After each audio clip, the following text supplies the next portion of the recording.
ನಾನು ಇವತ್ತು ಒಣ ಕೆಮ್ಮಿಗೆ ಕಷಾಯ ಮಾಡ್ತಾ ಇದ್ದೀನಿ. ಅಂದರೆ ಮೆಣಸಾಲು ತುಂಬ ಒಳ್ಳೆಯದು. ಒಣ ಕೆಮ್ಮು ತುಂಬ ಬೇಗ ಕಮ್ಮಿ ಆಗುತ್ತೆ.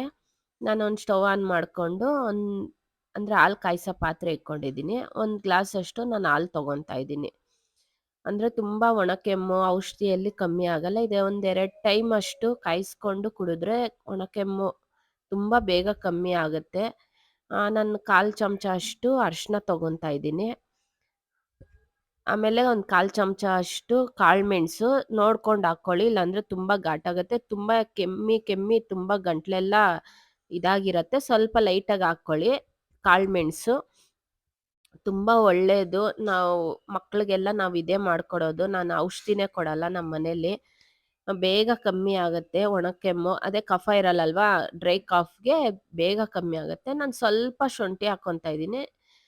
ನೀವು ಲೈಟಾಗಿ ಹಾಕ್ಕೊಳ್ಳಿ ಶುಂಠಿ. ಹಾಕ್ಕೊಂಡ್ರೆ ಚೆನ್ನಾಗಿ ಕುದಿಬೇಕಿದು. ಒಂದು 3 ನಿಮಿಷ ಅಷ್ಟು ಕುದಿಬೇಕು. ಸ್ವಲ್ಪ ನೀರು ಆ್ಯಡ್ ಮಾಡ್ಕೊಳ್ಳಿ. ತುಂಬ ಗಟ್ಟಿಯಾಗಿ ಕೊಡಬೇಡ್ರಿ ನಿಮ್ಮ ಮಕ್ಳಿಗೆ. ಅದ್ರ ಜೊತೆ ಗಂಟ್ಲು ಕಿರಿಕಿರಿ ಇರತ್ತಲ್ವಾ, ಅದು ಸರಿ ಹೋಗುತ್ತೆ. ನೆಗಡಿ ಸರಿ ಹೋಗುತ್ತೆ. ತುಂಬ ಒಳ್ಳೇದು ಈ ಕಷಾಯ. ನಮ್ಮ ಮಕ್ಳಿಗೆ ನಾವು ಇದೇ ಕುಡಿಯೋದು ನಮ್ಮ ಮನೇಲಿ.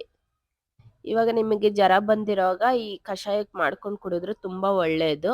ಸ್ವಲ್ಪ ಗಟ್ಟಿಯಾಗಿ ಮಾಡಕ್ಕೆ ಹೋಗಬೇಡಿ. ಸ್ವಲ್ಪ ನೀರಾಗಿ ಮಾಡ್ಕೊಳ್ಳಿ. ತುಂಬ ಚೆನ್ನಾಗಿರತ್ತೆ.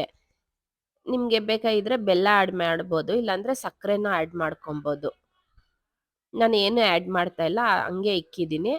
ಅಂದರೆ ಒಳ್ಳೇದು ತುಂಬ.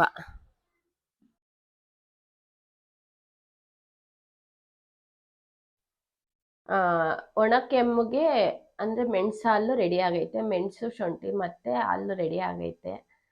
ಅಂದರೆ ಒಣ ಕೆಮ್ಮು ತುಂಬ ಕೆಮ್ಮಿರತ್ತೆ. ಆಮೇಲೆ ಔಷಧಿಯಲ್ಲಿ ಕಮ್ಮಿ ಆಗಿಲ್ಲ ಅಂದರೆ ಇದು ಹಾಲು 2 ಟೈಮು, ದಿವಸಕ್ಕೆ 2 ಟೈಮು ಅಂದರೆ ಕುದಿಸ್ಕೊಂಡು ಮೆಣಸು, ಕಾಳುಮೆಣಸು, ಅರಿಶಿನ ಆ್ಯಂಟಿಬಯೋಟಿಕ್ಕು ಹಾಕ್ಕೊಂಡು ಕುದಿಸ್ಕೊಂಡು ಕುಡಿದ್ರೆ ತುಂಬ ಒಳ್ಳೆಯದು. ಇದು 2 ಟೈಮ್ ಕುಡಿಬೇಕು, ಬೆಳಗ್ಗೆ ಮತ್ತು ರಾತ್ರಿ. ತುಂಬ ಕೆಮ್ಮಿದ್ರೆ ಮಧ್ಯದಲ್ಲಿ ಕುಡಿಬೋದು.